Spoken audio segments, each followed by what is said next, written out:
It chronicles why, at a very early age, children are thrust into organized sports long before they have the necessary skills to feel successful.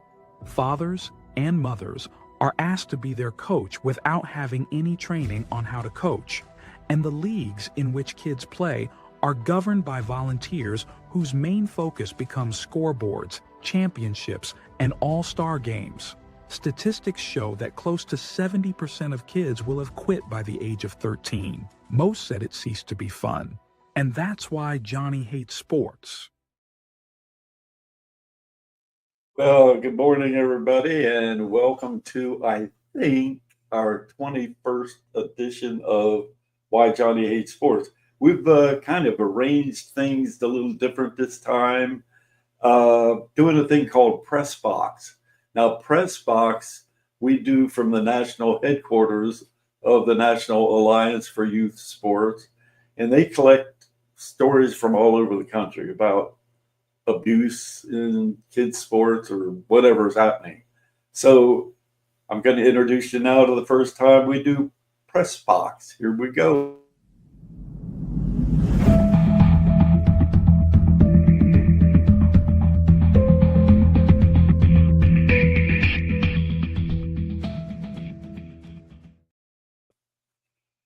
Well, there's a story that came out of, I forget where it is exactly, but Juan's going to turn it on for you so you'll see what they had to say in this city about sports and kids. Police in Cleveland arrest a woman for embezzling more than $16,000 from two youth athletic leagues. News on 6's Emery Bryan is live on the scene in Cleveland. Emery? Well, here in Cleveland, the baseball and football youth sports leagues had the same treasurer, and now they have the same problem. Money that they raised never made it to the bank. According to police, the treasurer admits that she took the money. When the Youth Baseball League sold these banners to advertisers, they hoped to use the money for improvements at the ball fields. The new concession stand was part of that effort this year. But toward the end of summer, the Baseball League found their bank account was almost empty. You know, the Center for Fraud Prevention reported that there were hundreds of examples of fraud in kids' sports. You probably wondered to say, how can this happen? I mean, you know, you got a treasurer, you got money, somebody's accountable. Well, what happens in kids' sports is you've got the organization and you got a ball field and somebody says, well, we need to have a soccer program here. And so Al Smith or whoever it happens to be goes down to the rec department and says, we'd like to use a field. So they get the coaches, they get the organizers, the guys or women that are board of directors, and they had their meeting and somebody says, hey, you know, we need somebody to run this concession stand because we got to get some money, bring it in. Anybody volunteer? And Martha raises her hand in the back room and says, yeah, I'll do it. And nobody says anything. Martha goes and she got the hot dogs and rolls and chips and drinks and whatever in there. And people are coming up during the games and paying money for this and that. Nobody cares. Nobody says, hey, Martha's doing a good job, right? Yeah, right. To the tune of that one there and others won $46,000 one league, you know. I mean, so that's what happens in kids' sports. So a lot of people suffer for all of that. So let me take you to the next one here. Well, developing this morning, we're getting a closer look at court records surrounding a former Knoxville West High School football coach who faces multiple charges of sexual battery. Aaron Velasquez joins us in the newsroom. Aaron, what new details are we learning this morning? Good morning, Abby, Heather. A Knox County grand jury indicted Richard Shaver on 4 counts of sexual battery by an authority figure and 2 counts of attempted sexual battery by an authority figure. Sevier County officials arrested Shaver last week after the indictment. So, you know, some of those people that, you know, sign up like my wife and I did for our kids, sign them up for sports and whatnot, you know, who's coaching? You know, Joe, you know, our friend or whoever it is down the street, he volunteered to coach because his son's going to play, and that's why he volunteered. So then you don't know what's happening with Joe. And you know what?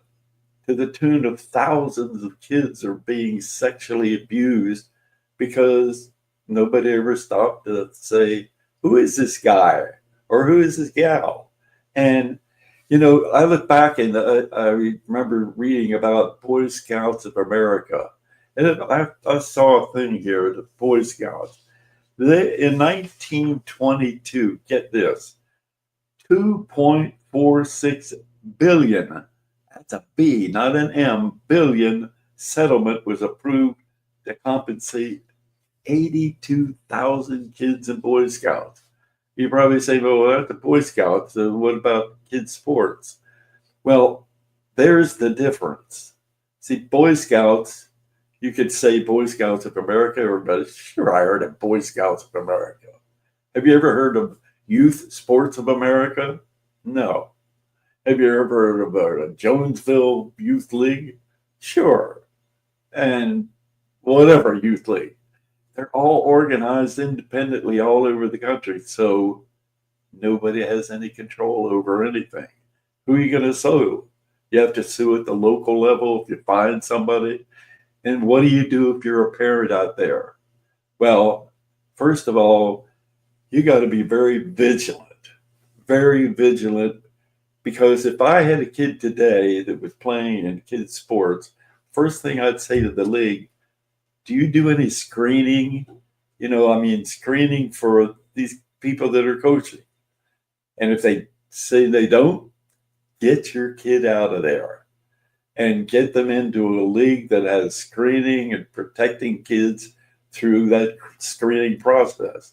So, yeah, I'm going to tell you these kind of things that happen, and we find out through our press box research that there's stories that we will be bringing to you each week from all over the country of all kinds of things that happen that make Johnny hates youth sports.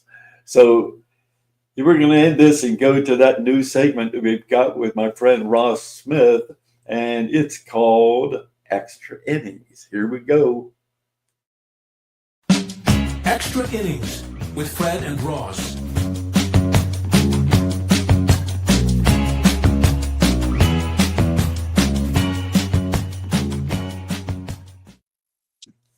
Hey, I just saw you out there with a putter out there on the green, and you look like you're putting and missed one of those many putts that you miss all the time.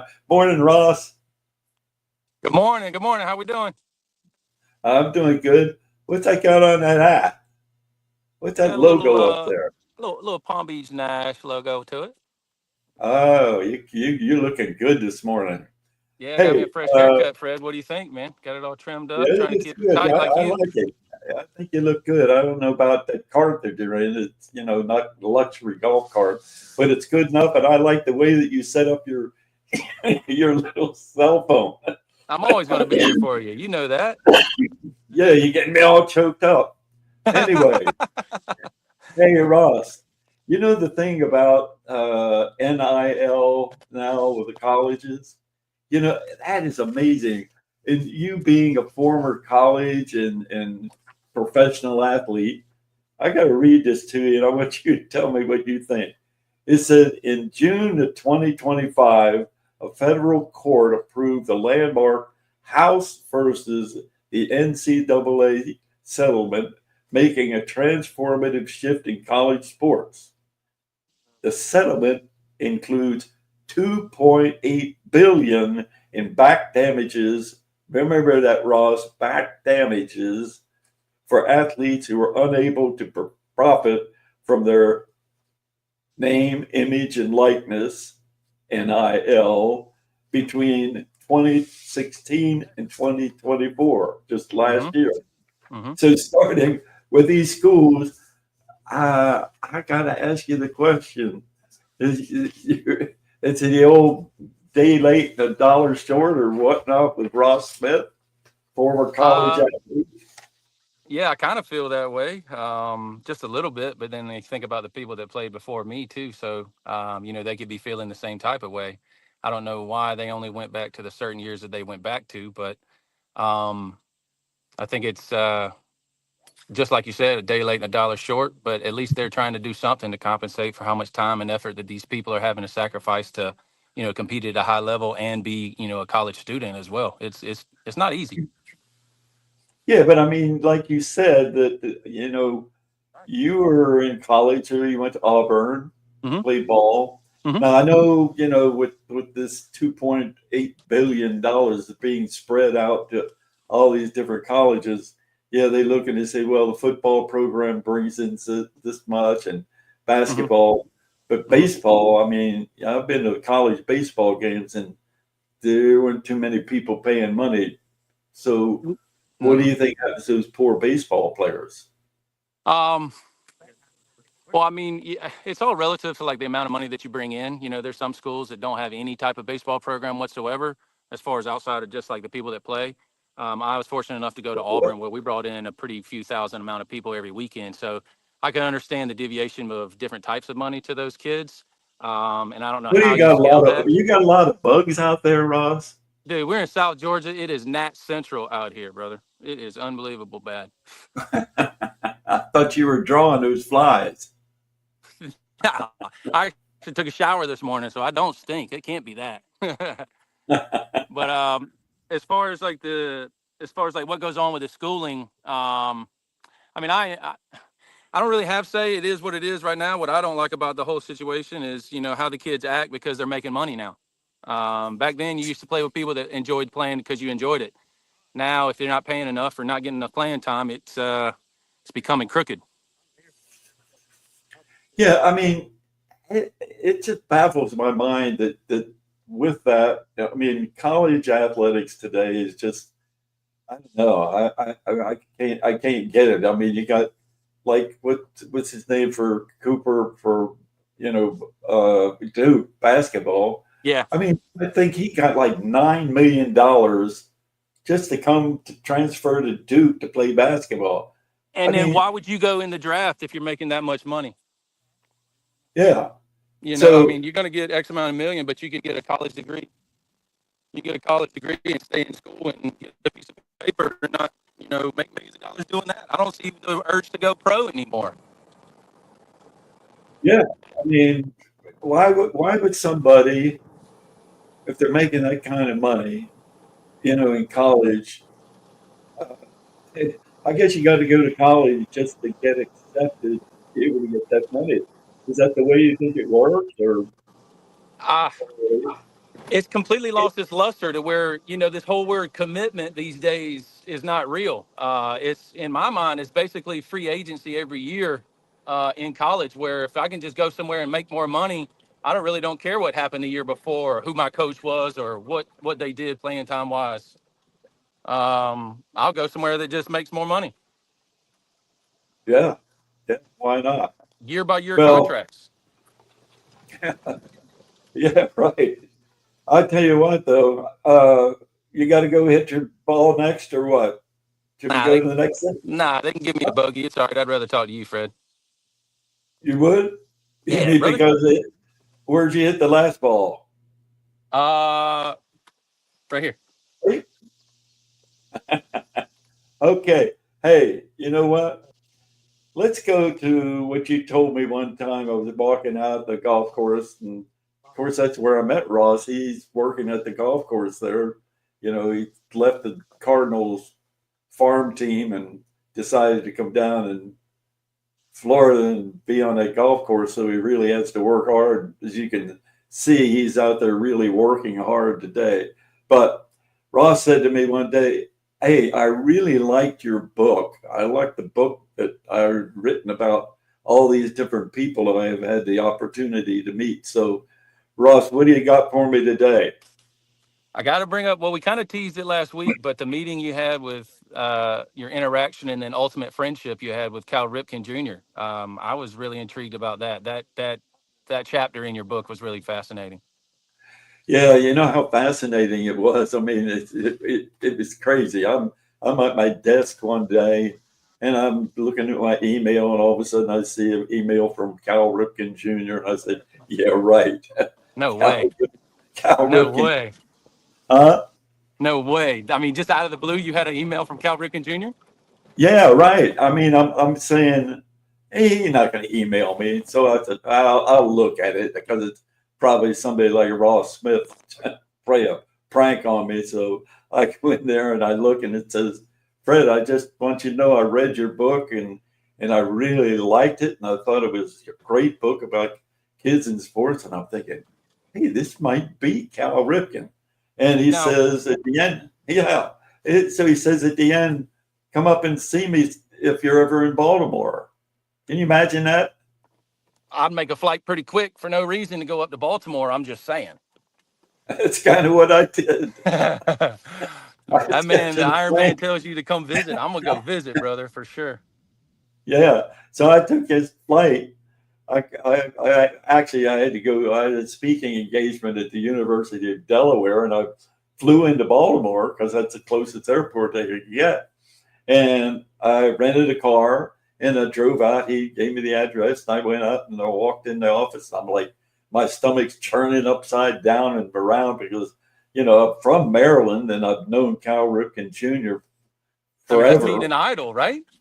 Yeah, yeah, absolutely. I mean, almost everybody's idol. So his secretary said, Mr. Ripken's his office said, when you come in, come on in. I'm like, I'm shaking. I'm thinking, oh no.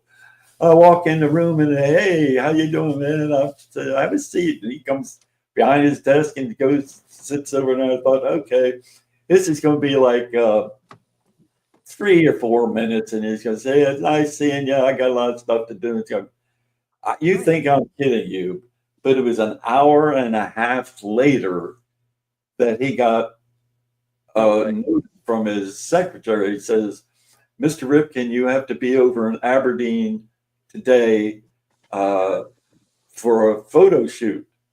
And Aberdeen is about an hour away from Baltimore. And it's where he has his league fields for all these kids and stadiums that are replica stadiums. And he said, hey, you mind driving me over there? And I said, That's what I wanted to ask you about the chapter was it before he was doing his Cal Ripken experience thing in Aberdeen? Or were you influential to him with any bit of that, with the timing of his building that, making kind of the awesome experience that he has with that Cal Ripken experience? yeah, yeah. I mean, when he did that, he wanted to create youth baseball programs. And so, he built all these stadiums and they looked like it. Well, let me tell you before we get there, we're riding down the road.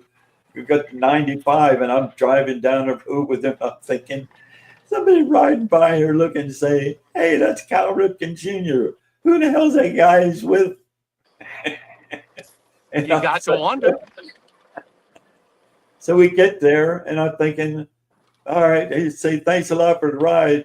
He said, no. Look, ride around. I want to show you the different ballparks. They go around looking at the different ballparks. Holy cow. I mean, I'm Beautiful, right? Huh? Beautiful, right? Yeah. Oh my goodness. I mean, he's got the one with the Red Sox. Yeah. The green wall, and it's built, for kids baseball, but it's a replica of it. I mean, it's just fantastic looking, and then, of course, it's still there today. And huh? You broke I up was a little. fortunate enough to go to Cooperstown as a player and then as a coach later in life. And then I did the same thing with the Cal Ripken experience. And I think the Cal Ripken experience not only rivaled, but was better than the Cooperstown experience. And that was made to be like the mecca of like youth travel baseball growing up. So Cal Ripken definitely, I mean, he hit it on the head with what he's got going on between Aberdeen and I think his second spot in Pigeon Forge, I believe, is the other spot. So you got something in common with me? I have this awesome show with you. That's about as much as I belong with you, brother. You're way ahead of my time. All right. So anyway, I get there. We get finished. He takes me inside and introduces me to his mother. And I thought, okay, I guess I'm going to leave now. And he said, hey, you want to come up and watch a little bit of the game up in one of the fields? There was a game going on. Nobody out in left field, but where the stadium he has for one of the ballpark.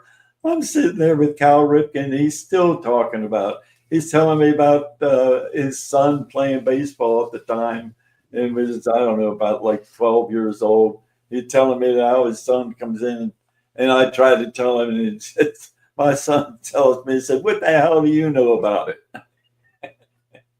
He said, "Can you imagine your son is telling you you've been major leagues for however long, and you don't think you know anything about baseball?" But That's anyway, a father-son relationship, isn't it? I didn't hear that again. You're right between swings, I guess. What did No, you I'm right just here say? sitting in the cart, brother. Just talking to you. I hadn't gotten out. Can you hear me? Hey, yeah, listen, I'm gonna let you go because you're breaking up a little bit. You're getting too far away from the You TV. got me now? Can you hear me? Yeah, I Yeah, can hear you now. yeah. I You just got to kind get a of, little closer, I guess. I don't want to break the yeah, screen on you. yeah, that's it, a little bit better. But Good. I was saying that's typical father-son relationship, isn't it? The son telling the father he doesn't know anything, even though he's been in the big leagues for 20 years. hey, I got to tell you the end of the story. I thought it was the end of me seeing Cal, and I thought, oh wow, man, whatever. I'll end up someday telling Ross Smith this story. But anyway, what happened is we have our national meeting, youth sport directors from all over the country, and it was in Indianapolis, and they were looking for a keynote speaker. Now, Cal Ripken Jr., I should say, Junior. Yeah. he gets an invitation, or he didn't get an invitation, but they invited him through me to be the speaker. Now he gets $50,000 for a speaking engagement. Guess what he charged us? Zero. Wow. I couldn't believe it. He came with his couple of buddies, kind of bodyguards, but Sure. yeah, That man amazing. just wants to give back, man. That's all he did. I think that's what he did for the experience. That Cal Ripken thing he's got going on. Obviously it makes money and it's a business, but the idea behind it and the drive was he wanted to give back. He loved the sport and he wanted to give back to what gave him a whole lot. So I think there are a lot of like minds out there like that. There's not as many as there should be, and definitely not as many as there used to be. I think NIL is kind of making it more of a selfish type of game as opposed to a team game. But people like Cal Ripken definitely had the good vibe going for a long time, and I hope it continues. Yeah, that was the amazing thing that I've found about him is, and I've had the opportunity through our organization to be able to meet a lot of characters that I talk about in the book. But he was one that stood out of being somebody that was just a regular guy. I mean, isn't it like, hey, I'm Cal Ripken Jr. Not the Iron Man or anything like that. I'm Cal Ripken Jr. Yeah, I mean, like when I met with him there, I was sitting in the room, and his secretary came in the second time and said, "Mr. Ripken, this from somebody in Washington." I thought, "Damn, a president's going to talk to him," but it wasn't the president. What it was the hospital. His wife was ill at the time, but they wanted to bring a helicopter there to pick him up and take him down to a meeting with the Washington Nationals to be their manager. Yeah. And he said, "No, I'm not going to go. I got to go up to my ballpark for kids." And I said, when he hung up with him, I said, did you, excuse me for butting in or listening, I couldn't help it. I said, "Are they asking you to be the manager of the Washington Nationals?" "Yeah, they're wanting," yeah. So it's the kind of guy he was. I mean, he just, hey, I'm not going to do it. It was just, so anyway, hey, I want you to have a great time at the golf course because it looked like you are. And I want you to par the next hole. What hole are you on now? I appreciate it, Fred. Great time, but I apologize. I'll talk to you next week. Okay. All right, Ross. I'll see you next week. Good seeing you. Thank In this best-selling book, a child, while failing to live up to his father's expectations, is shamed and humiliated beyond belief. He vows to never allow his own son to face the same.